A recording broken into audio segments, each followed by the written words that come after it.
है, ये पहले भी एमएनएस को नुकसान पहुंचा चुका है, तो इस बार भी उसी तरीके पर जाने का मकसद और मतलब क्या हो सकता है?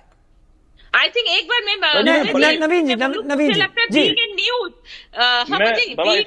न्यूज में तो आ रहा है ना, कुछ तो बात हो रही है उनको लेकर, that is the being in limelight, और कुछ नहीं है। ठीक है नवीन जी।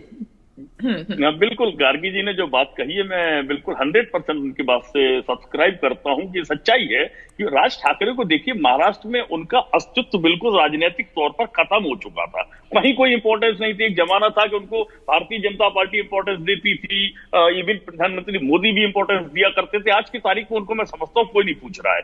उधर दूसरी चीज एक और भी है, महाराष्ट्र में बड़ी राजनीतिक उथल पुथल हम लोगों ने हाल में देखी है, और इस तरीके की देखी कि वहां से सत्तारूढ़ आपके उद्धव ठाकरे गुट जो था, शिवसेना टूटी, किस तरीके से विधायकों को ट्रांजिट किया गया, आसाम ले, ये सारी कहानी हमने देखी। उसके बाद अजीत पवार पर आरोप लगे, अजीत पवार को वापस भाजपा के साथ गठबंधन में लिया गया, डिप्टी सीएम बनाया गया, बहुत सारे दृश्य हमने देखे।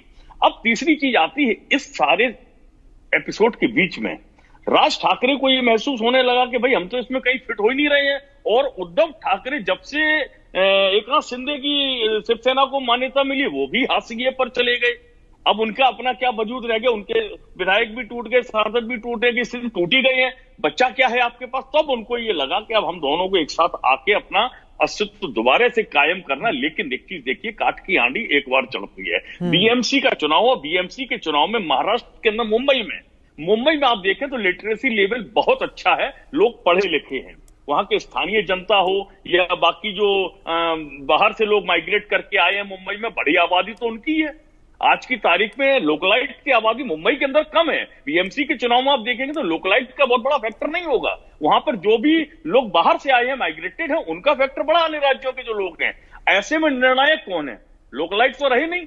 मैं उसी का एक साधारण एग्जाम्पल देता हूं, जैसे नोएडा है। अब आप नोएडा में तो पूरे देश का गुलदस्ता है। एग्जैक्टली यहाँ के जो लोकल लोग थे, उनका एक वजूद हुआ करता था। आज की तारीख में उनका राजनीतिक वजूद बिल्कुल नहीं है। सही कह रहे हैं। नोएडा का आपने बड़ा अच्छा एग्जाम्पल दिया, उत्तर प्रदेश के। नोएडा में आप जाएं तो नोएडा में मराठी भी मिलेगा, नोएडा में तमिलनाडु का भी मिलेगा, केरला के भी मिलेंगे, उत्तराखंड के भी मिलेंगे।